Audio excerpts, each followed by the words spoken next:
All right, SPY has not gotten to at least this 50% retracement level. So we see it continued. You got the buy of a break of a high, and it continued to go higher.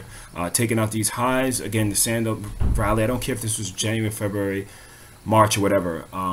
It just happens to be at that time frame, but this is what kind of gives me my initial rules to kind of trade with. So just, take heed to that per se, and that's why I was looking to say, listen, unless they break that, I would be looking to go long. QQQ, you kind of see the same thing that I got going on here. I said that if it broke down, at least I would want to see it break down and gap, give some type of flag and go up, but it did not.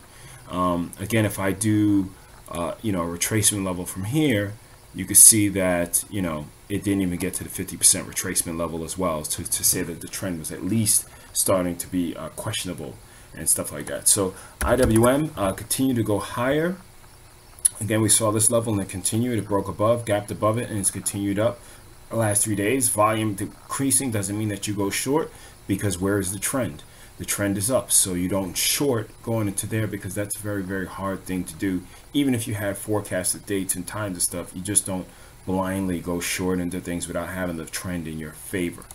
The diamond, again, the diamonds continue to test new highs. We still have that same type of scenario that you want to look at. Okay, got to 38%, didn't even get to 50. So a break above a high could be something that was brought, and again, that gap and go, it continued to go. Some names that I'm currently holding: Walmart, it's continuing high. I thought it was actually going to break down just based on this gap up and close down, but it gapped up, closed down, and then gapped up and then closing higher. So this one that might be good. I also have Intel as well. So that one looks good. It might be a little mini flag to break to the upside. We'll see how that goes. We got Baba. Baba's continuing again.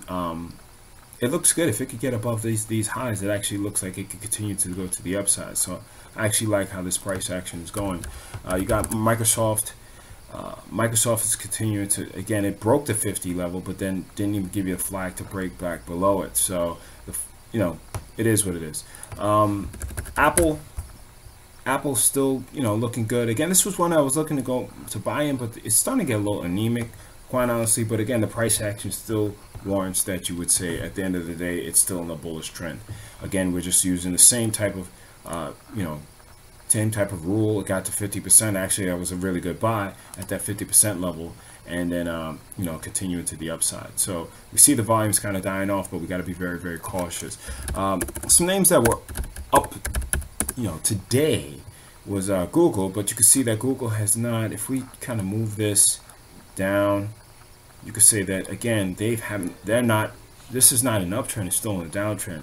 So it has a couple good days. Doesn't mean that the trend is decreasing, because if you kind of step back a little bit, you can see this broken some key support levels, and actually right here was probably where it needed to stay. So it got here once before, rallied off of it, but then 50% of retracement of this swing was where it broke down, and we'll see how it works out from here. So I would be very cautious going long that. Also, Tesla is another name that I would be very cautious going along with as well. I mean, yes, you have 1 or 2 good days, but that doesn't mean that it's within trend. Actually, the trend's pretty shitty, quite honestly. If you look at it, let's look at the weekly time frame. You can see that over weekly time frame, it's been in a pretty, you could say the range is like 265 to like 170, so 100 points. But it's just, again, it was trading nicely, but now it's starting to get to that point that it's over the immediate downtrend, immediate levels, it is definitely still in a downtrend. So I'd be very cautious going long this name, even if you caught a little bit from this engulfing pattern from an obvious level of support. I don't know how much more legs you're going to have. So you want to be very, very cautious regarding that. Gopro is another name that, again, you have 1 day, whoop-de-doo. The trend is, in my opinion, is still down. I was thinking about taking this, but I didn't, because I missed this one and I felt I was going to chase. I did state it on my video, but I had some other stuff going on. I actually missed it, and I don't like chasing at all. It actually makes me, because it then skews my risk to reward numbers and where my target's going to be. So right here, right now, I would just wait for some type of pullback, because this 1 or 2 bar pullback might have paid 1 day and then it gave it all back up, and you kind of pissed off. So Again, if you're scalping this from some weeklies or something like that, that's one thing. But if you're looking to swing trade this, either you're still in, you know, or you're waiting for a proper setup to see what's going on from there. Okay, so that's what I'm looking at right now. And if we kind of even do that fib retracement type of stuff, you see that we still have to get above 76 before we start even thinking about to the long side. So again, that's a couple names, and I'm gonna keep it short. Again, watch out for tomorrow's volume. It might be, you know, waning on into the New Year's, so you just want to be cautious regarding initiating any positions, holding over this, because with the lack of volume, definitely means that you can be chopped up very easily. It's actually sometimes free money for them, so sometimes it's better to just stand down, and if you hold something, manage it. If you're not, just wait until, you know, the volume picks back up to start trading. So take care.